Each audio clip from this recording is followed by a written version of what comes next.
Hi guys, welcome back to the Comfort Table. I'm Cian and this is Teal, and today we wanted to talk about karaoke. So as of the time of recording, it's been about 2 or 3 weeks since karaoke has reopened. It was previously closed for about 2 years due to COVID. So we haven't been back and we are not really like avid karaoke people, but we do go once in a while with our friends, so we thought it'd be fun to talk a bit about our karaoke experiences and like some of our typical habits or like go-to songs, although we didn't really pick any individual songs. Yeah, I don't really go for karaoke very often. The group of friends that I go with most often is our uni friends, and then I've went once when I was on exchange with the students there, and I think once with my pole friends. Yeah, but I think it's a pretty like neutral activity that a lot of people are pretty cool about asking. Like if there's somebody who likes karaoke in a friend group, usually they would bring it up. I've been to with like different groups of work friends because they like karaoke, and I also gone to karaoke with my siblings before. So let's just talk a bit about So the the experience. clickbaity title for this video will be like our top 3 karaoke songs. But unfortunately, we actually don't really have specific songs except for like I guess one again. So honestly, I'll just start with my first one because it's an actual song, whereas the rest of them are not. Yeah. So one of the first songs that I will almost always click on if nobody else has picked the song is Bohemian Rhapsody by Queen. I'm sure the song needs no introduction. The reason why I pick it is because one, it's a very long song. It buys us time to figure out what songs to pick next. Two, it's a song that most people know how to sing. So Or sing at least one part of the song. yeah, so I feel like it's a very comfortably safe song to just like let it run there while people figure out what songs to actually pick and sing. But the downside to it is people seem to think that I really like that song, and every time we go to karaoke, somebody else will pick that song for me because they remember it, because it's a very long song and also because it's a very famous song. They'll be like, Cian's here, let's pick Bohemian Rhapsody, and I'm like, actually I'm sorry, no. it's me. I'm the one picking it for No, you. it's not just you, it's not just you. My work colleagues do that, or like my ex-work okay. colleagues do that too. Yeah, so that's one of the songs. What about you? Yeah, so this may sound a bit blasphemous, sacrilegious, but actually I don't listen to pop music. I don't listen to Spotify, I don't listen to the radio. I don't really listen to the radio Yeah, either. and I don't know, back when we were in JC, everyone had like the iPod or whatever you call it, right? Yeah, I didn't have it because when I'm working, I cannot have music with lyrics. I usually just play like some BGM or instrumental or... I actually have the same problem Yeah. with focusing while there's something playing in the background. Actually, most of the times I work in silence, and only when I'm doing something very repetitive that doesn't require like your brain, then I will put on some non-lyrics music. Yeah. So I whatever pop songs I know or whatever songs that I know it's are, just like the oldies that they always play on the radio, or like whatever pop songs I hear in the gym, or whatever songs that I have used for my pole choreos. right. Which may not necessarily be the most suitable for karaoke. I also kind of don't listen to music actively that often because like till I have the issue where I can't really listen to music and do things at the same time. Like it doesn't work for me. So I only really listen to music when I actively seek it out, and for me nowadays that's usually K-pop, and I only follow like a few artists. And like I guess when I was in primary school I listened to the radio, so like that's the range of songs that I know. So what sort of songs would you pick besides Bohemian Rhapsody? I've come to realize that my choice of songs is very dependent on the group of friends that I have. So if you go to karaoke, especially with like the people in Singapore, there usually is a bunch of people who really like to sing Chinese songs, being that I'm Chinese and we usually have a whole group of Chinese friends. So Chinese songs or like English songs, like this are usually two separate groups of people, and then there's the bunch of people who listen to like non-English and Chinese songs, but that's like really rare. Oh, I forgot. Actually, I've been to karaoke with my K-pop fellow fans before, so we just sang Korean songs for that one. But that was like a one-off. Yeah. So I would, depending on whether they're a Chinese group Chinese song group people or English song group people, I will either pick Coldplay or Chou. Like one of their songs that's like popular that most people there I know will probably know how to sing. So I usually pick a song, especially at the start, right? I usually try to pick a song that everybody can sing along, even if you're not holding the mic, just so you don't feel like left out. Because it's kind of intimidating if that group just starts off with a song that you have no idea with, and then you're just like sitting in the corner being like, yeah. So I usually try to pick something that people would know, but honestly, I don't listen to these songs outside of karaoke. Yeah, when people force the mic on me, I also just choose some song that everybody knows. So hopefully the people who are not holding the mic and singing are loud enough to cover me actually singing. Yeah. So I think I mean from what we're saying, the pretty common culture here is that even if you're not holding the mic, you sing along if you know the songs. At least among our friend groups, I guess. Yeah. But I also know that it is very common in other places that only the person holding the mic and who have chosen the song sings that song, and the rest of the people would just politely listen without adding their input. It's kind of like a concert. Yeah, so like I've personally never met a second time. I think like everyone I've been to karaoke It's with like have a been social the activity. yeah have been the like I don't know this song, but like you know usually chorus are repetitive, right? So it's like I don't know this song, but by the time it goes to the second chorus, I will try and sing along because I've heard the first chorus. So that's the kind of people I hang out with. So that's why you choose either something English or something Chinese, that is depending like on who you're hanging out relatively with. popular. Yeah. Yeah, it's a running joke among our group of friends that like I can't read the Chinese lyrics fast enough, which is true, Honestly, some of the words in the Chinese songs are really difficult. and not And- something you would see every day.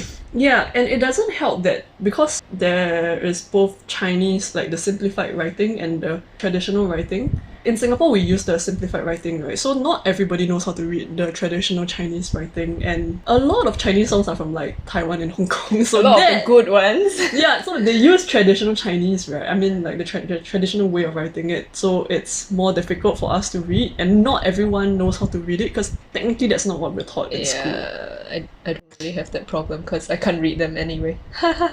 Yeah, so the interesting thing is, like, for example, for me and my siblings, my sister doesn't really read, like, the traditional Chinese fanti, right? Because she doesn't read media that has fanti much. Whereas my brother and I have generally no issues reading fanti, except for, of course, very difficult words that you don't encounter often. But honestly, right, if I don't know that Chinese song, I have no idea what the Yeah. heck they're saying. That's Your 2 songs. second pick? My Oh, second song. pick. Yeah, so usually I'll be pressed to pick a song Yes. after, because you know, after the initial once wave you of go one round, once everyone the mic tries is to passed, put in some songs. and then it comes back to me, and then I have, and then this time round I am expected to sing more or less solo, right? Because the group singing has Yeah, usually Elapsed. a session is like about 2 to 3 hours because there's usually like around 4 or more people. So at some point they'll be like, okay, we have done the songs that everybody knows. Now it's time to pick your song. Pick your song. yeah your song. Right. At which point I'll usually pick some Korean song that I can actually sing because I can listen to the song very often, but I don't know how to sing it, which is a problem. But anyway. So when I'm you are actually like hard-pressed- cornered at knife point, To be like, I guess pick a song. at mic point in this case. Yeah, it's like everyone has picked 3 songs. Where is your one song?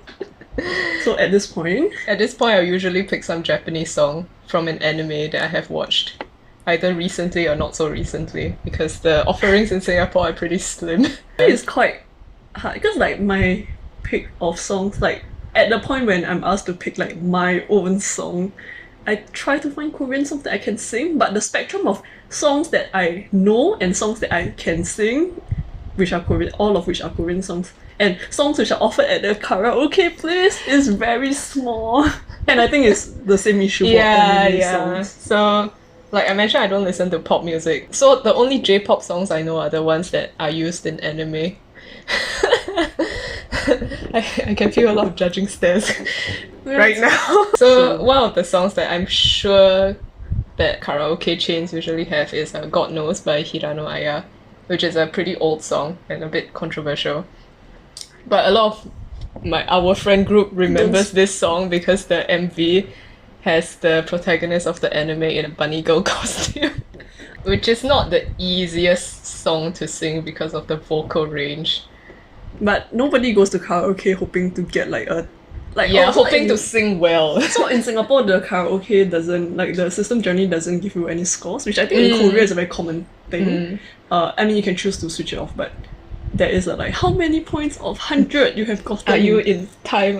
But we don't. Singapore's system generally doesn't have that, so we will just sing however out of tune or out of key you are. And I guess the good or the beauty of it is that, like, somehow in the karaoke room you're not judged if you sing out of tune. It's just like, or maybe it's just our friends. I guess. I mean, everybody just tries to sing along and you do your best with, even if you don't know the song. So sometimes you're out of tune not on purpose also. At this point, this particular thing could last for about 1 hour, because depending on how long you've booked the session for. And then towards the end, I feel like the last song is always one of the things that either you're super hyped up about it, you're watching the time, you're like, it's gonna be the last song, I need to insert this song so that it plays before the time runs out. Or you're one of those people who are just like, the last song is whatever just comes up before the timing ends, right? For me, if I have the option, usually we're trying to insert a last song, and we try and pick a song that everyone can sing. But if it's a group of people that are willing to listen to this song and try and sing along to this unknown being, because it's Korean song, but unknown to the people around me, right? I'll pick Tears by So Chan-ri. And the reason why it's a very fun song to sing is because it's relatively slow, but you get to be like, which is, I guess, like, by the time you've warmed up your vocals for like 2 hours, you're like ready to go out with a raw. So I feel like that's the vibe that I like to end off on. My siblings have taken to like putting this as the last song, but it's kind of hard to introduce it to any other group of people who can't read Korean, so there is that. So that's 3 songs from Did you? Cian. No, I did not say a third song. I don't think I have a extra. I don't really have go-to songs. I just try and pretend I know songs when I actually don't. Oh, I mentioned going to karaoke when I was on exchange, right? So what happened was when it was the individual song, I picked an anime song, and then one of the students was like, "Oh, I watched this show too. For the next song, do you want to do a duet with me?" So we actually did a duet. That's quite cool. It was quite cool, yeah. I mean, two female duet, not a male and female love song duet. Yeah. Oh, but I feel that although it was a love song. No, but all those love song duets are also really fun. Like, often we don't really care who's singing which part. Everybody just picks a part that they like and they sing it. And then, like, sometimes the people who are not holding the mics will have the freedom to just sing whatever part they want at any point. Like, just keep switching around, sing only the parts that you know. Or just sing the accompaniment. I feel like in that room there's like a lot less judgment about singing. But I've also encountered very, like, I guess, kind of cute behaviors where, like, I think somebody brought their partner to, like, a gathering, and then the partner, knowing that it's going to be a karaoke, actually practiced a song. He was not very good at singing the song, but all of us were applauding his effort. he picked, like, Chandelier, which is a really difficult song. And then we were like, well, the fact that he practiced for it is really quite impressive, because most of us just turn up at karaoke with, like, no preparation, just some money. Like when I go, the purpose is to sing badly. It's not to sing well. You just go there to release stress. It's more of like hanging out with my friends than the actual singing for me. To me, I view it the same way as I used to just view watching people play games, like in a physical setting, not like online So you're streaming. like watching over their shoulder. Yeah, or like back when like my house only has like one computer, so somebody will watch a TV show or drama, and then the rest of us, having nothing better to do, will just sit behind and be like... So, like, to me, that's the kind of, like, maybe a bit analog activity that is not that common nowadays. Yeah. That kind of joy in having, like, just people hanging out and you don't really care about what you're doing. You're just like, hey, we're all here to have a great time with each other. Reminds me that we should book a karaoke session with our friend group. We say that, but none of us want to actually, like, do the logistics. Yeah. This is the problem with adulting. Yeah. I walked past Teo Heng near my place recently, and even on a weekday, there were a lot of people at the Yeah, front. because they closed a lot of outlets as well. Yeah. I was quite surprised that the one near my place hasn't closed, but also the fact that there's people on a weekday in the afternoon. I was like, I mean, great for them because I think Teo Heng through the pandemic has kind of shown what it's like to be I guess, a supportive employer. A business with a heart. Yeah, because basically they paid the wages of their employees even while they were not open, and unfortunately, due to the prolonged closure, they had to Close a few outlets. yeah, and of course have to let off some people, right? But I think the fact that they tried to continue paying their employees, I think although it was a reduced wage, but the fact that they were not able to work and yet they still pay their workers, I think is quite Says a admirable. lot, yeah. And also I think Teo Heng is probably one of the outlets that's like fully booked at the moment. But I do want to go back to a Teo Heng to sing if we Even though can find the it. non-English, non-Chinese selection may not be the best. So what are your go-to karaoke songs? Have you been to karaoke recently? Please give me song recommendations. I wouldn't mind some new song recommendations as well. Yeah. If just for listening. The condition is that like it must be English. I'm not confident in my Chinese reading skills. Yeah, if you have go-to karaoke songs, give us some recommendations. We could always use it before our next karaoke session, which will probably not be soon. So you know, Yeah, so honestly, we have time to practice in secret. yeah. So that's all we have for this video. Thanks for watching, and we'll see you all next time. Bye.